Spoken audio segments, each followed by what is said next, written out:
Shiny Pokemon. Some people get multiple in a single run, but others have yet to see one. But whether they're a hobby or a myth, we can all agree that they're very sought after. One of the biggest rushes whilst playing a Pokemon game is that twinkle in the grass. Even if it's not a Pokemon you normally use, you feel more inclined to use it just because you've got this lucky.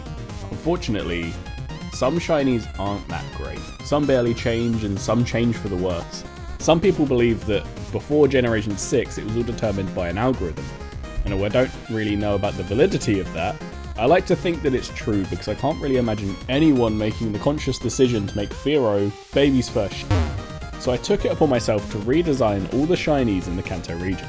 Some were a lot easier than others, and some I don't think even needed a new shiny in the first place.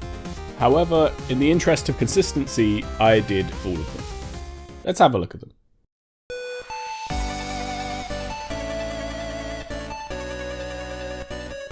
So Bulbasaur is a pale brown turning into an orange colour with a pink flower. With Squirtle I took inspiration from the Misagami, which apparently Wartortle is based on, a mythical turtle in Japanese folklore said to have a tail made out of seaweed. Charmander's line turns purple in reference to Charizard's old shiny sprite. So Caterpie is based on a tiger swallowtail caterpillar, which is generally green, but also comes in this nice red colour, hence the shiny. Metapod and Butterfree also match the cocoon and the butterfly that comes from this caterpillar.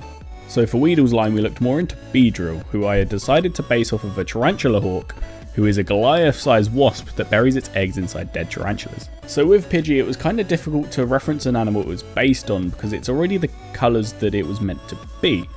However, if you turn it blue, it does look remarkably like a blue jay, so there we go. No real inspiration for Rattata, I just think the colours look quite good on it. Spiro and Firo were also rather difficult because they already matched the colours of the animal they're based on. So, instead of a sparrow, I decided to go for a sparrow hawk, with yellow wings and head crest to represent the yellow eyes of a sparrowhawk. Ekans and Arbok are based on the Angola green snake and the Indian cobra respectively. Now since Pikachu's the mascot, I didn't really want to mess with his shiny too much, so purple cheeks, and maybe just like a sunburn for Raichu. So Sandshrew is based on the pink fairy armadillo, and Sandslash is Godok-faced. So the Nidoran lines were very interesting, because they already do the shinies pretty well on swapping the colours if you ignore Nidoqueen. So instead I wanted to root into the King and Queen aspect of it and make them gold and silver respectively, similar to the Rathalos and Rathian from the Monster Hunter franchise who are said to be the King and Queen.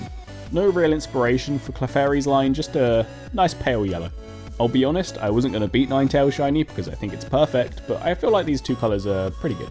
Jigglypuff and Wigglytuff follow a same pattern to Clefairy and just go a very pale yellow. Now I really love this colour combination on Zubat and Golbat, plus it really indicates their poison typing. With the Oddish line I went for autumnal leaves that then eventually turn into a nice purple flower, representing how colourful and vibrant flowers can get in the rainforest.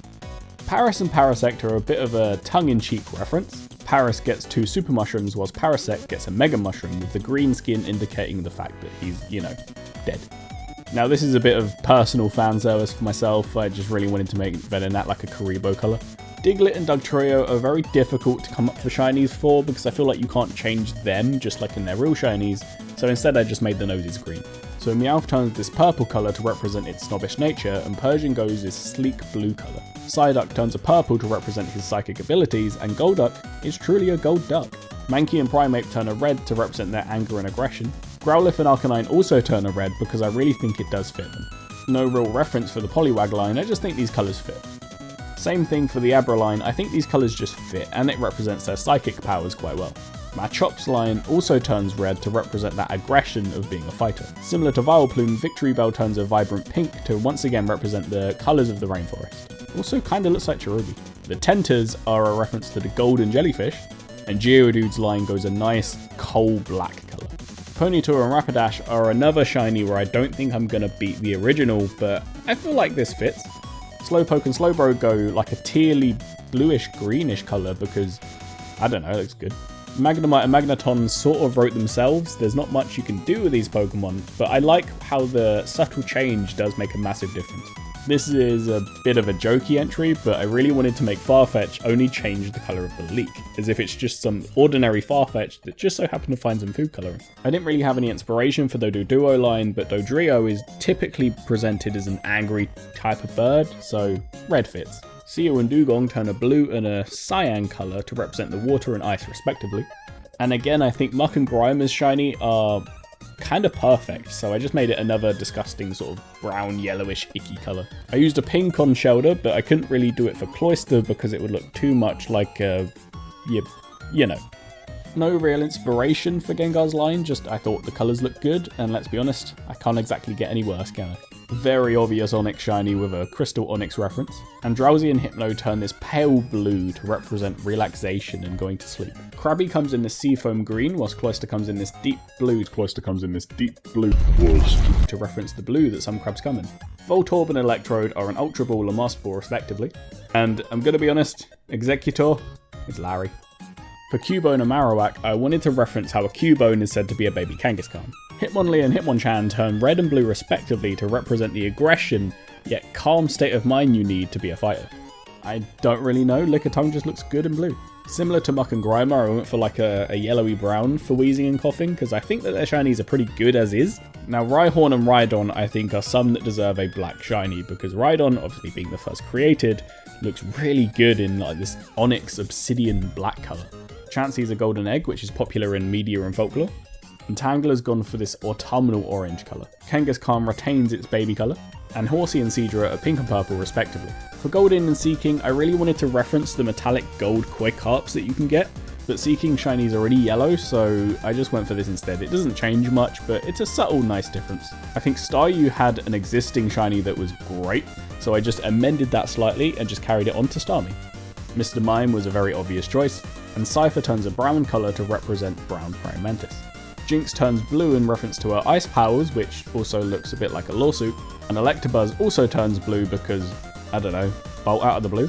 Magmar turns green because I didn't really want to do 3 blue ones in a row, and Pinsir turns red to reference this Hercules beetle. Taurus's usage went really downhill after Gen 1, so I think he deserves a nice black shiny. Now the OG shiny Gyarados is just a Magikarp that retains its colours, but what if a Magikarp were to take the colours of a Gyarados? And what if Gyarados took the shiny colours of the existing Magikarp? Another Seafoam green in Lapras, and I think this looks very nice. Ditto may or may not be a Flubber reference, and I think Eevee's shiny was already perfect as it is, but I think I'd make it pink just to make it a bit more cute. Eevee's evolutions changed their colours around. Porygon seemed to work in any 2 colours that I picked, so I picked a green and blue because I like them the most. No inspiration for the fossil Pokemon, I just think they look pretty good. Snorlax turns this brown to represent brown bears, and the 3 legendary birds, I just picked the colours that I think fit the best. I think Dratini and Dragonair look really nice in this cyan colour, and Dragonite really does pull off the light blue look of Dragonair. No real reason for this skin other than it was this colour in Smash Bros, and due to being an amalgamation of everything, I decided to make Mew very monochrome with some nice cyan eyes. And that is all of Kanto's Pokemon. If you really want to see a Gen 2 and a Gen 3, hit the like and subscribe button, I do plan on making them, and I'd love to hear your feedback on who your favourite shiny was in this video. Drop it in the comments below along with your favourite Kanto Pokemon and what colour you would like to see their shiny. I'd love to make more variations of these and see how they come out, so give me your recommendations in the comments below, and I'll see you all in the next one.